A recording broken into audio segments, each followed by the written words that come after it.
me say, just keep f***ing swinging. It ain't always gonna be easy. Next guy had a career day. 3 sacks. Yeah. Micah Parsons.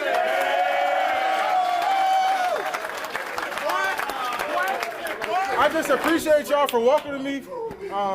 This journey hasn't been easy, but y'all been making this special. Can't wait to keep going. There was some doubt whether or not this guy was going to play today. Back to back. Josh Jacobs. I don't ever want anybody in here to doubt what I give and how I care about y'all boys, bro. Every day I come in this bro to work, and I can't look you in the eye, bro, if I don't give everything I got.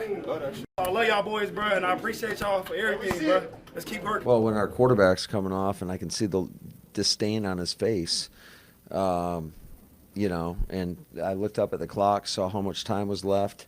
Geared money don't make money, so like. Victory Monday!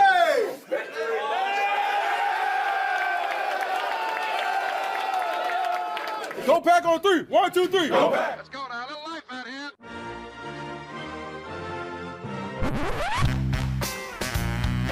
What the hell's going on out here? Hey, what about that now? Hello everybody, welcome to the UK Packers podcast. As usual, I'm your host, that's DDDNFL on Twitter, and of course follow the group at UK Packers, and it's a win. I'm dying. I've got heart medication. Have you all got heart medication? That was a wild one. So look, earlier wins and sort of all the boo birds were coming out, and I was putting some perspective on it. This one is one I think we can actually pick apart some of the performance and say, yeah, really not good. Now there was elements of that earlier on in the season, right? So I'm not going to get on here and patronise anybody and go on like this was an absolutely fantastic game end to end. It wasn't. It was very, very messy. In fact, I put out the joke on Twitter that, had anyone seen the Packers arriving by plane? Because it doesn't seem like they're there yet. So there's an element of that to it. It's a weird dynamic, though, and I do understand the reasons why. And again, I know that there's an element of the fan base who just don't want to see the reasons why. They prefer to want to sack all the head coaches and all that kind of jazz. So I'm going to, in this one, same as I always do, I haven't listened to any other Packers podcasts. One of the questions I got over the weekend when I was in the London Huddle one was like, what's my favourite Packers podcast to listen to? And I don't regularly listen to any Packers podcasts. I certainly don't listen to them before I release my one. So I'll get down through the game. I'll pick out the plays and try to come up with the reasons why all of this stuff kind of happened. Now I can put this game in a nutshell, and then what I'll do is I'll go on and kind of, not get into every single play, but go through the drives and pick out good parts and bad parts and parts that weren't great. But if you were to say to me, Steve, give us a game summary in a nutshell, it's as simple as this. The offense sputtered. Now, there's a reason for that, and I'll get into that really shortly with a quote to back it up. But I think it was obvious on the face of it. There was loads of Jordan Love audibles. I think if this game would have went awry, that you would have looked at that and went, well, what's he checking in and out of all the time? And there was some plays that sort of were called and went ahead that shouldn't have gone ahead. That fourth down ballsy move was one of them, where they set up for a zone, but they played man and they made it work anyway. So I think the one thing about this Cardinals defense is that they disguised their coverages really, really well. And that was evident from the very start. The offense just could not get into rhythm. Josh Jacobs, revelation. To say he was sick and he had a pack on his calf and he was a game time decision and he was on a pitch count when he first got into the game. LaFleur said that at halftime. Just another incredible performance. I sort of said that, right?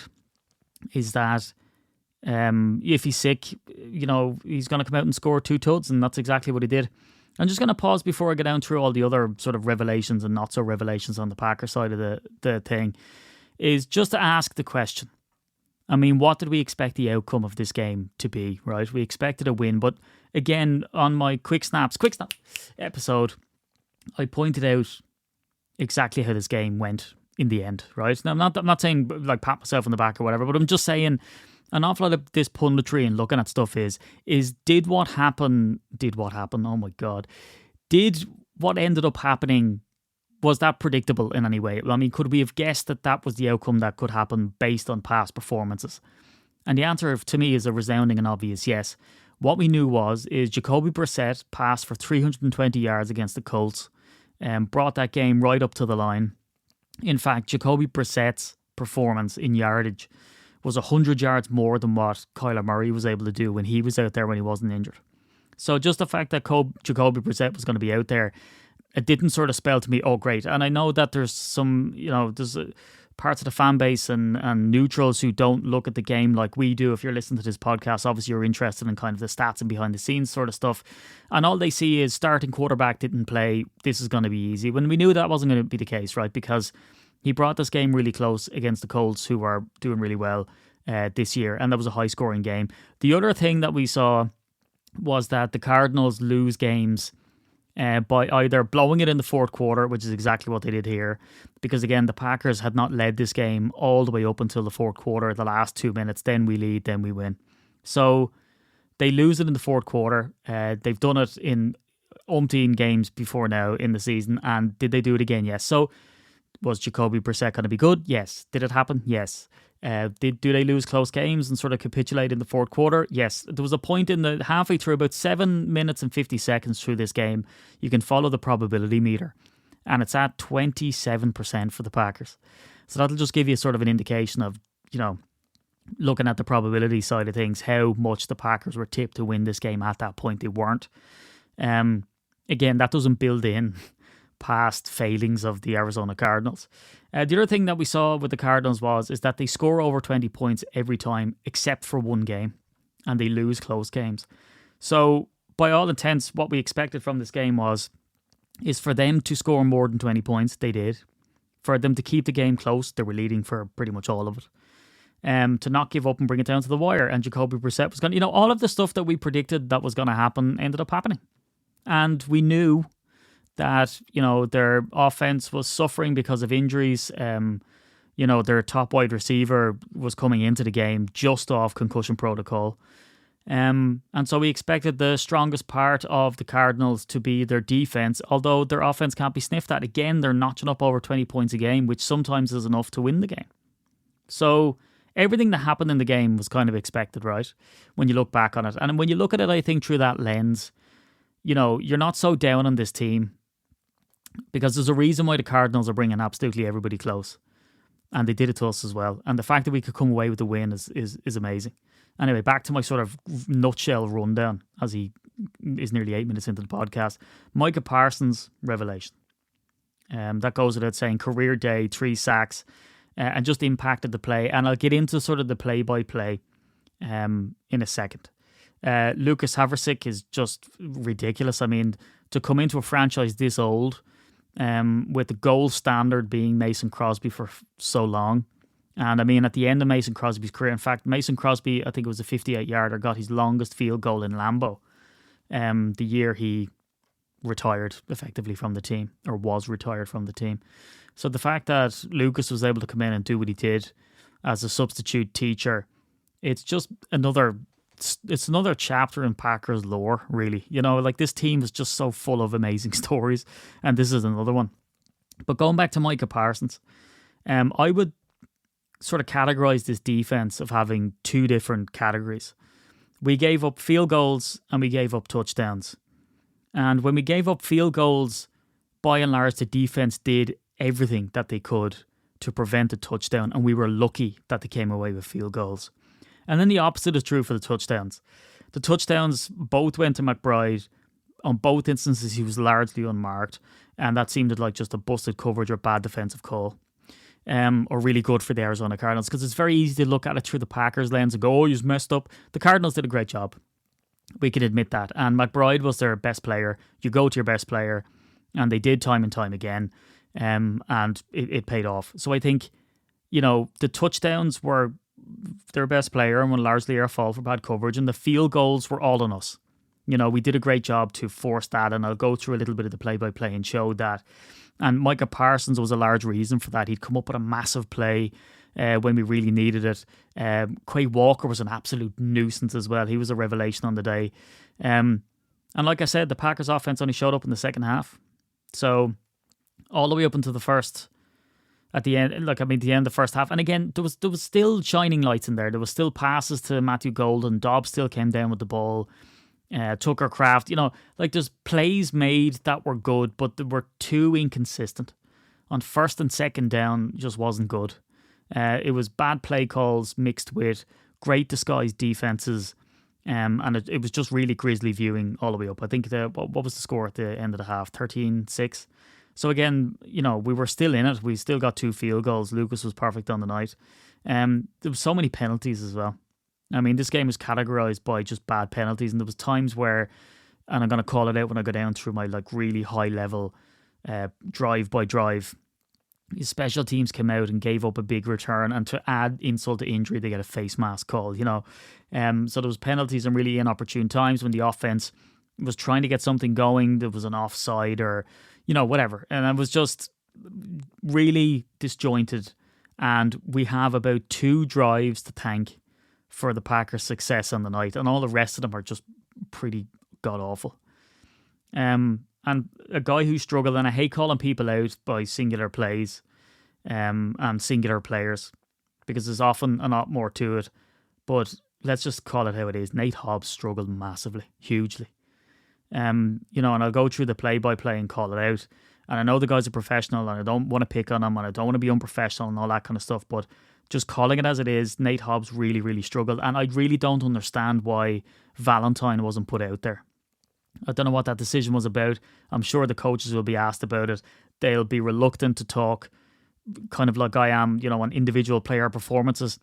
But Hobbs had a dreadful night. He was, on the coverage when an awful lot of bad things happened between long pass plays, busted coverages. And it's highlighted by me on the play that they didn't make. So at the very end of the game, they had Harrison wide open. And Brissett just paused too long. And he would have had him because Nate Hobbs was on him, but he got turned. And had he hit that, it would have been a big gain, I think a first and goal, and maybe even a touchdown. He would have went straight to the house. And from all of the sort of misgivings that Hobbs had on the night between long passes, and for the McBride touchdown, he was on the play and he just got barreled over. And I know that's a physicality thing, right? It's unfair to call out Hobbs on that and say, one guy in the open field, McBride. I mean, this guy's one of the best, if not the best tight end in the league. Between himself and Tucker Kraft, of course, we go with Tucker. But I mean, these 2 boys are fighting for it. They're right up there. It's unfair to kind of point out that Hobbs is totally at fault for all of that. But he's in a position to make a play, and he doesn't make the play. So out of all of that, I think he really got away with one at the end of the game, because I think that would have been, really unforgivable, I think, for him, unfortunately. And he would get an awful lot of flack for that. So the fact that didn't come off, I think he's lucky. And then, of course, it's characterised by that ballsy 4th down call where, two ballsy calls, really. One, the 61-yard field goal try. And LaFleur, rationalised that by saying, looking at the probability and the stats, there's a higher probability of going for a 61-yard field goal versus a Hail Mary. And on the face of it, that sounds very true. But when you have a guy who was a substitute teacher trying to teach geography, and then you get him in, and when you look at his record up to this point, I mean, he wasn't as if he was a golden leg and he was perfect on field goals. He was anything but. And the fact that he's coming in is just a fairy tale story. So that's a ballsy call. And when you look at what we won by and the momentum and getting the ball again and then fluffing our lines in the second half when we wanted to sort of score going in and you score straight away, that didn't happen. I mean, that's absolutely pivotal to keep us in the game, and just adds an extra layer of confidence to this team. And again, it's not always going to go like this, right? And I don't want to be a boo bird about it, but there will be a game where this fairy tale ends. They all do. And there will be a miss, and maybe it'll be an embarrassing miss, or maybe it'll be a sort of thing where you go, like Lucas has it, and then, you put him out there and it's a game-winning field goal and it doesn't quite go his way. And, I think the upside when something like this happens and you score a 61-yarder, which has never been done in Packers history before, it's the longest one ever. I mean, the heights of that adulation and fame are just out of this world, particularly for you in that position. And similarly, I think the highs are very high and the lows are extremely low. And then there's this vastness in the middle where you're expected to go out and nail the 47-yarder, to nail the 51-yarder, to nail the 49-yarder. And none of these are chip shots. And when you add on the added pressure of that you need to score this for a walk-off win, the stakes get even higher.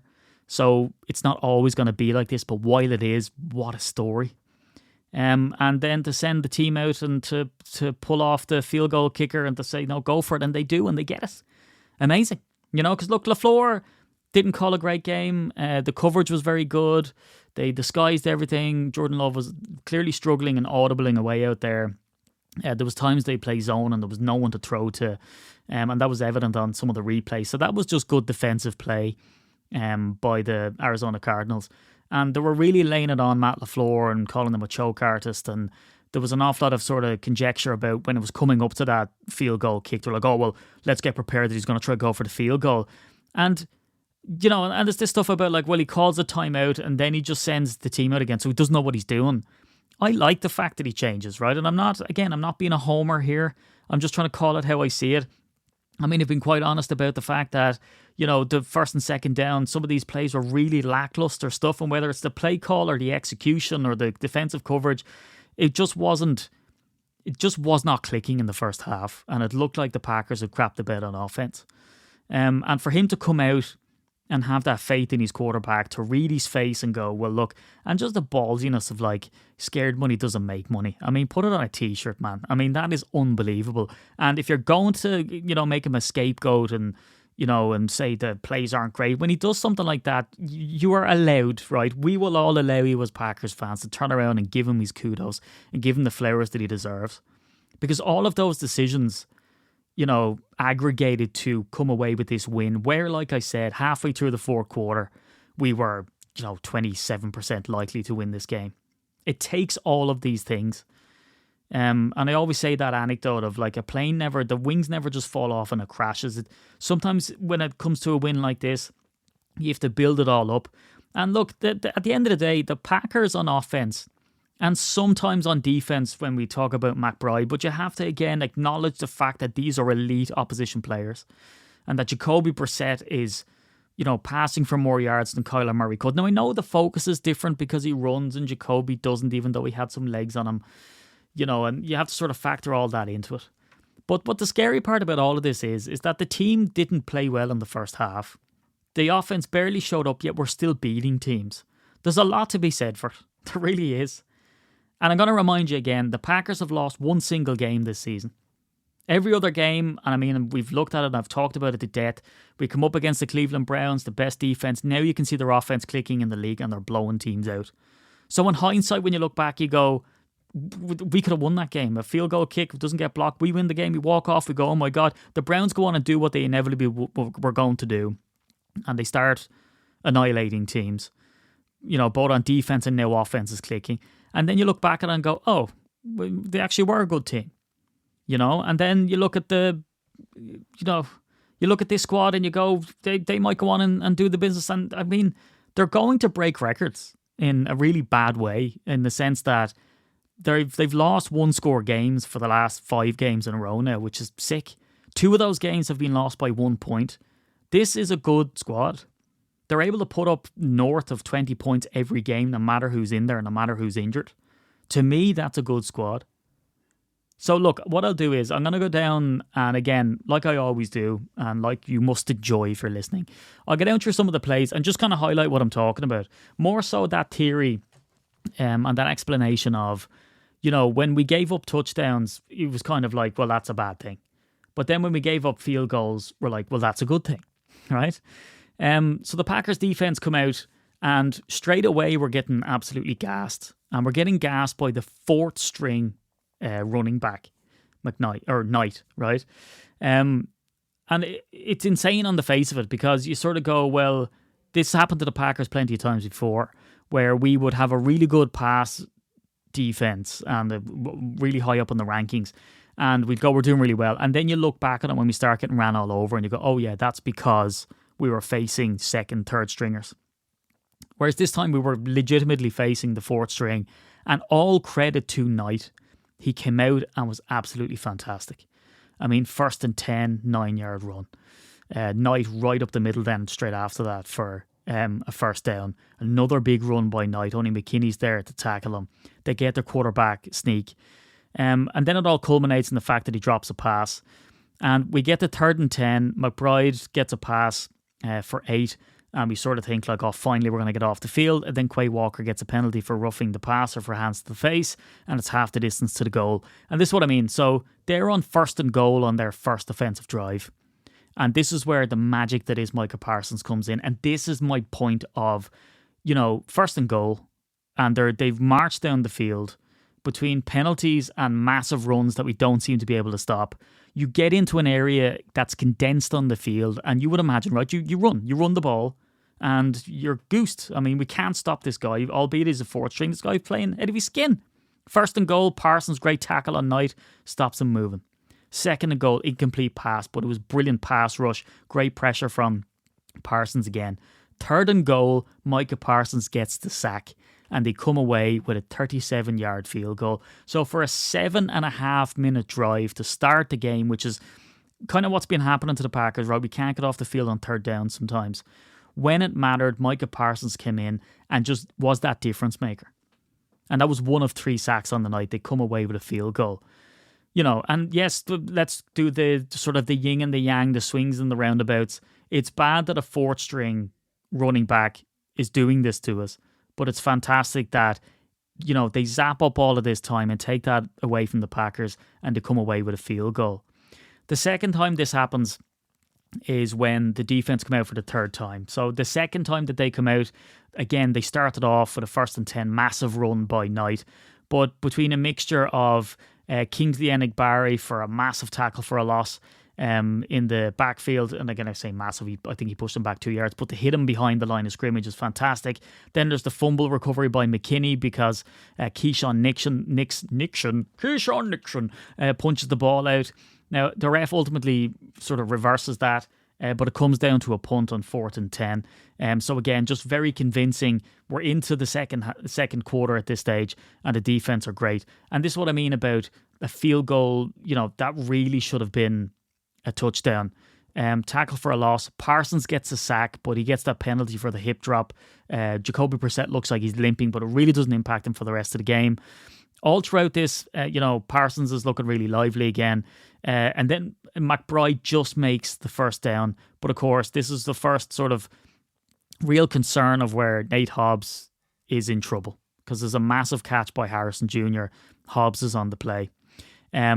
Then it comes down to a massive pass breakup in the end zone by Edgerrin Cooper. And this was kind of a sign of the 2 touchdowns to come, which happened the next time the defense take the field. So the fact that Edgerrin Cooper is on McBride and just gets that pass breakup in the nick of time, is sort of astounding, really, that we didn't give up a touchdown. And then it's 3rd and 5, and then McBride gets it again but drops it. But Quay Walker, in fairness to him, was just staring him down and was right beside him, ready to make the booming tackle. And the Cardinals come away with a field goal then again. And then the next time the defense take the field, we seem to be doing really well. There's a 5-yard pass. Hobbs, and I'll call it out, makes a great stop. Then Parsons and Walker come in and get a sack. It hits the 2-minute warning. It's 3rd and 23. And Jones comes down with an unbelievable catch. It makes no sense. But then Walker comes out and smashes Knight. Wilson is double teamed and still comes down with it on 3rd and 4, so we still can't get off the field. And then it goes to McBride for a touchdown. And Enagbare is on him and nobody else. And that's what I'm saying, is that, you do all of this fine stuff and you're smashing guys and you're sacking the quarterback, and then you just leave McBride open. And that's the first of 2 that they do it. Because the defense, in fairness to them, comes out. Rashan Gary knocks the ball loose. It's a fumble recovery, which is fantastic. Evan Williams gets on it. And this is the same Evan Williams who gets a pass breakup but causes a PI penalty on 3rd and 5, which extends that drive. But he comes back out and scoops up that ball. But again, very next drive, it's 3rd and 14 at one stage. Hobbs gives up a massive yardage gain to Harrison again, followed by a 9-yard pass. And then it's 2nd and 10, and McBride breaks Hobbs' tackle for a touchdown. So on that drive, there's potentially 2 boo-boos from Nate Hobbs, if I will. That's a technical term. First off, a 3rd and 14, which is just absolutely infuriating when you get them in 3rd and forever. And then it's a 2nd and 10. McBride just barrels him over. Hobbs can't do the business. But like I said at the top of the podcast, it's slightly unfair to go on that, that's a terrible thing on him. But again, McBride is open. He only has to beat Hobbs. He does that. He's not double teamed. Go figure. And then he goes and gets another touchdown. But this is another example, and I guess I will sort of stop going into the little play-by-play on the next one. This is where the special teams come out and they get a face mask. Hobbs gets done for holding, which is infuriating because he's made all these mistakes up to this point. But again, on this drive, they get to 1st and goal again. They run stuff them, then Parsons creates unbelievable pressure. And then on 3rd and goal, Parsons gets his other sack. And on 4th and goal, the Cardinals have to kick a field goal, which makes the score 23-20. And the Cardinals don't score again. And in fact, on the next time that the Packers defense come out, Edgerrin Cooper plays fantastically, and it's a 4th and 1, and they go for a quarterback sneak, and Cooper goes in there again. And again, this looks like a disaster, right? Because this is another sort of one where it's just unforgivable is very a large word, right? But the Packers have to call a timeout on the second last defensive stand from the Packers because the Packers have 12 men on the field, right? The fact that we can't get the personnel correct on the field on 3rd and 9 was pretty shocking. And this is kind of a trend because when we flip to, and again, I'll just finish off talking about the defense. Brooks gets done for a holding call. They start to march it down. They get an incomplete pass, like I said. Hobbs, in fairness, comes in and hits Jacoby Brissett on 2nd and 19, brings up a 3rd and 10. So he somewhat redeems himself. But then Brissett has, I believe it's Harrison Jr., and he doesn't get to him, and then they go for the Hail Mary and it falls flat. So getting back to sort of calling timeouts and all that kind of stuff, I get on to offense now, and again, they've done some great stuff, but it's mostly, really bad sort of back-to-back plays by the offense. And there's one instance where Matt LaFleur calls a timeout and then they come back in again. It's a 3rd and 4 and then it's just a bad play. And you're kind of thinking, well, if you're going to call the timeout, you should have a really good play to come back into it that usually would work on 3rd and short. It doesn't, right? Now again, Calais Campbell's in there, an 18-year vet. He makes the play. So you're like, maybe he's seen it all, done it all. But to me, you call a timeout. It's just a bad play after a timeout. It's an overthrown ball. Characteristic of it is just there's bad plays being called on 1st and 2nd down, and every time that we seem to make a play on 1st and 2nd down, it's because of a good individual effort by a player, be it sort of broken tackles or whatever. My point, right? The Packers come out for the first time on offense. It's a 1st and 10. It's a quick pass to Golden. Again, he's already starting to audible on the very first play of the game where it's scripted and you know what you're going to do. He's already audibling out. And that's what I was talking about at the beginning. This offense really struggled in the first half. And it does help when you get into desperation time where you just air out the ball, right? So that helps too. Also, it helps that Josh Jacobs'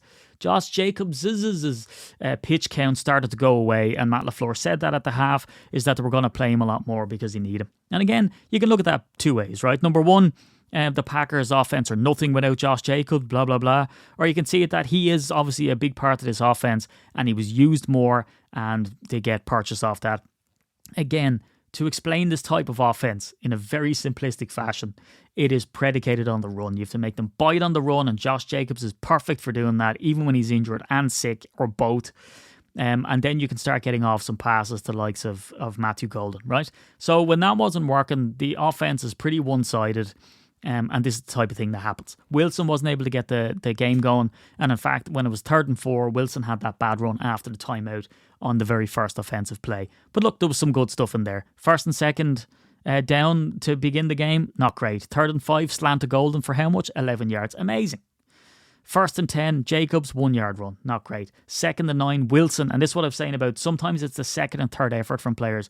Emmanuel Wilson is very good at running hard ball and not going down, and he pushes the pile and ends up getting 8 yards, brings up a 3rd and 1, and then this is sort of what I was talking about where the offense just couldn't get it going.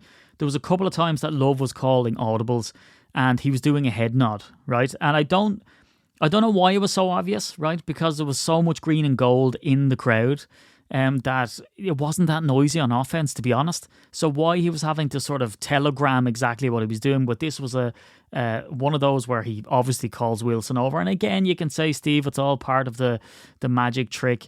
You know, he calls him over and then doesn't use him. But in this instance, he did use him, didn't go anywhere. We call a timeout, bad play. 4th and 5. they decide to go for it. And I appreciate the ballsiness of it all. I like putting your balls in a wheelbarrow and going for it, right? 4th and 5, deep ball to Dobbs. And it almost worked. In fact, they got the play and they got the coverage that they needed. Just the execution on the throw wasn't great. And look, you go on social media, people would be killing Jordan Love over and saying that's awful. It is what it is, right? The offense come out again. There's more to like in this, and then it's just followed by absolute nightmare fuel for 4 offensive possessions after that. Dubs on a 6-yard pass, Jacobs with a big run, Jacobs with another big run up the middle for 7. We get defensive holding. Fitzpatrick is in there, gets a face mask penalty. You know, loads of time for Dobbs and gets the catch. And then it's just 3 consecutive bad plays. Jacobs with a 3-yard run goes nowhere, an incomplete pass on 2nd and 7. And then 3rd and 7, Love overthrows. It's just a terrible pass. But luckily enough, we have the hammer. Havrisik comes out and gets a 31-yard field goal. After that drive, which was so-so, it wasn't great. Some good, nice stuff there, some bad stuff, some poo-poo stuff at the end. It's just basically 3 and outs for the next 4 possessions. Or 3 possessions, not good stuff. And then, you know, the Packers come out and it's an 18-yard catch by Dobbs that was followed by a 2nd and 15 Dobbs catch. Matthew Golden, I cannot say enough good things about this kid. I mean, go back and look at the highlights of Matthew Golden, this play in particular, which is Josh Jacobs, 1st and goal. He doesn't need all 4 downs, right? Josh Jacobs gets the touchdown, 1 of 2 on the night, wasn't even supposed to play. That was all set up by Jordan Love and Matthew Golden with some great interplay. And Matthew Golden has his hands right out from his body and pulling the ball down. Now, I've heard people criticise that, right? Is that they'll turn around and say, like, why is that so amazing? You know, like we do that all the time over here. But we're always told to get that ball into your body. And the fact that he has the confidence to reach out and grab it is just outstanding. The next time the Packers come out, Love takes on a massive hit by Budda Baker. Huge. And straight after that, it's a 1st and 10. And Love rips off a big run for a 1st down straight after the hit. I was concerned about him, to be honest. And there was a point where he sort of creaks his neck and looks around, which is ridiculous. And it didn't seem to faze him. But then we get a few nice penalties, roughing the passer. Wilson with a 4-yard run, 3rd quarter ends, and then it's 2nd and 6 with a Tucker Kraft touchdown. Ties the game at 20-20. So you kind of think like, you know, 1 offensive possession, it's a quick one, there's a quick catch by Matthew Golden, there's a Josh Jacobs touchdown, then they come out again, we're kind of lucky at the end of the 3rd quarter, into the 4th quarter, Tucker Kraft gets the touchdown, we're rolling, but then it's a 3 and out. Drop snap, he fires it into the ground, Dobbs catch a small catch, there's pressure at an incomplete pass, and then we're just punting the ball away again. So this wasn't a done deal, and this is what I love about Jordan Love. And I use a swear word when I'm writing down the notes for the last Packers offensive touchdown. A 3-yard run, we've got passes batted down, 3rd and 7, pass to Kraft, beautiful. And then it gets to 1st down, 2nd down, 3rd and 1, toss to Jacobs, beautiful. 47-yard field goal, the offense comes out, LaFleur has balls of steel at the very end, pulls his team back in again, 1st and 10, Josh Jacobs gets a 1st down and then follows it up with a 1st and goal touchdown again. So on both of Josh Jacobs' touchdowns, it's 1st and goal and that's all he needs. The guy's absolutely clutch. Packers win 27-3. Was it pretty? No. Was the offense stinky at the start? Absolutely. But let's just sort of wrap this up and I'll prove it by playing this soundbite. This is what Matt LaFleur had to say when he spoke about what the Arizona Cardinals were doing to him and on that kind of play in particular. I'd say the genius in what they do is they don't give you looks that are easy that you can tell, oh, this is a man coverage look. So they disguised the look well. It wasn't until after we motioned that it was like, oh, it looks like it's man. So give credit to them. So look, the thing is you can blame the offense and you can say they're terrible and this and the other. They weren't, right? I've just hopefully shown you there's some really nice plays in there, but there's also some really manky plays in 1st and 2nd down. We know the reason why now, and that's evident, right? We don't have to listen to Matt LaFleur's words on what he's saying, but when you add that to the fact of go back and look at the first couple of offensive possessions and count how many times Jordan Love audibles in and out of plays, and you'll see it. He's looking at the defense, he's checking them out at the line of scrimmage, and there's some plays where he makes it audible and it doesn't work out. LaFleur just said it there. I mean, he was supposed to check out of that play into something else, but it's only after the snap, and by that time it's too late. So look, the other team get paid too. I'm not making excuses for the Packers, But there was some really brilliant individual performances. You know, Micah Parsons, Josh Jacobs, the Lucas Havrisik, Matt LaFleur kind of redeemed himself at the end. Jordan Love. I mean, there was one call as well to Matthew Golden. It was a 4th down play, and he zinged the ball out to Matthew Golden on the sideline. And just the velocity of that throw meant that it wasn't picked off. Anything less on that throw, it would have been picked off and probably ran into the house. And again, credit to Matthew Golden for coming up with the catch. So look, we're not making excuses for the team, but if you're a fan of the team, I suppose you can look back on it and enjoy it. This is the type of game it goes either way, right? You lose the game, everything's all negative, and it's hard to see the positive. And it's in those games I take joy of trying to pick them apart and see what is good. Are we missing something here? And I just think the Cardinals are a very tough team. And we've another tough test coming up now, away to the Steelers before we come home again for 2 games. And it's one of those games against the Eagles that we're going over for the group trip. And I absolutely can't wait. It's so real. I was talking to Ben from Touchdown Trips, and I'm getting the manifest and going through all of the different requirements, setting up the WhatsApp group. And I'm going to document it when we're over there. I absolutely cannot wait. A whistle stop tour for 4 days. Unfortunately, we have to go see Badgers football. They were playing so well at the start of the season. And I think they've got shut out now, back-to-back games, the first time since the 60s. So we might witness history. Just not good history. But anyway, look, I think there's an awful lot of positives to take from this team. The fact that we are stuttering like we were. We had back-to-back offensive drives where nothing went on. We had busted defensive coverages to let their best player free on 2 touchdowns, and we still eke out the win. There's a lot to be said for it. That's the way this league is. And as long as you can keep people relatively healthy and make somewhat of a run. And look, the only thing that we have on our plate right now is to try top the NFC North. That's the only real guaranteed path to the playoffs. It's a guaranteed game at home, late in the year, in frigid temperatures, that hopefully benefits us more than the other team. And so far, so good. Mission accomplished. Anyway, it's Victory Monday. I'll be back again to do quick snaps for that game against the Steelers, coming up against an old foe and an old friend, I suppose, in Aaron Rodgers, who's playing lights out this season. But anyway, we all feel like Dave, who's 27. If you're on the Twitter or on any of our social medias, you'll get the reference. So go have a lie down. I am. Talk to you during the week, and a go, Pack, go.